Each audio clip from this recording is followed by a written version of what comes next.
อันนี้จะเป็นโซนหนึ่งของเวียงจันทน์เนาะก็บ่ได้อยู่ในตัวเมืองหลายเนาะออกจากตัวเมืองมากก็ประมาณเกือบ20กิโลเมตรนี่แหละ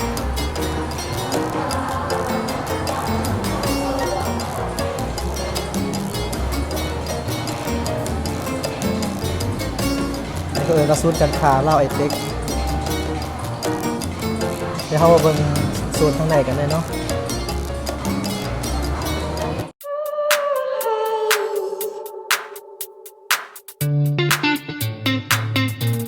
สบายดีเนาะมาพบกับกินหน่อยแชนแนลเด้อวันนี้กินหน่อยสิพามาเบิ่งหนังเนเจอร์ซินิเพิร์ดอยู่ที่ศูนย์การค้าลาวไอเต็กเนาะส่วนว่าสิเป็นอะไรนั่นๆเฮาขึ้นไปดูนำกันได้เนาะ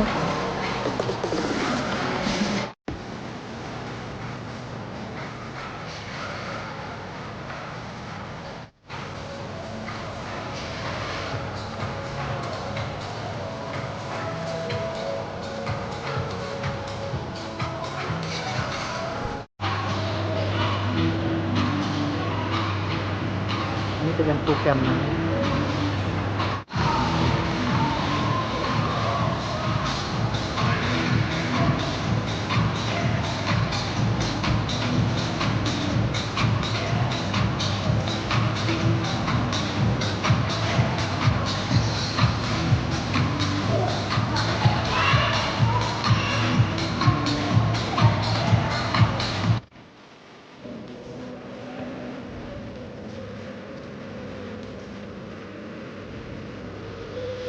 เป็นเนเจอร์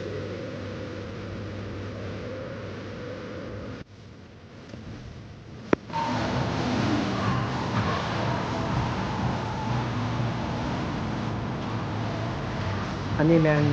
บรรยากาศของบ้านสันในเด้ออันนี้แม่นอยู่ไอเต็กเนาะศูนย์การค้าลาวไอเต็กเนเจอร์ซินิเพ็กศูนย์การค้าลาวไอเต็ก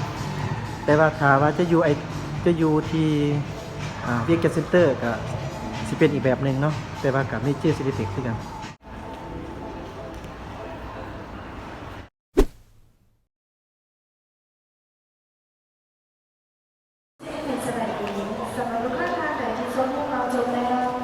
กำลังเลิกงาน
ว่า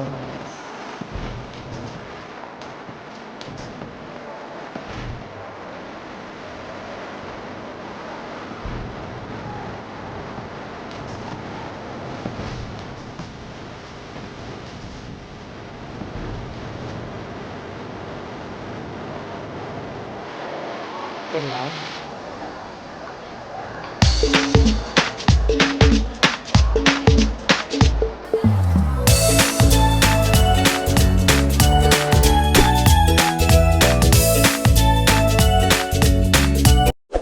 ท่านอย่าลืมกด Subscribe ตามด้วยกดกระดิ่งให้เด้อขอขอบใจ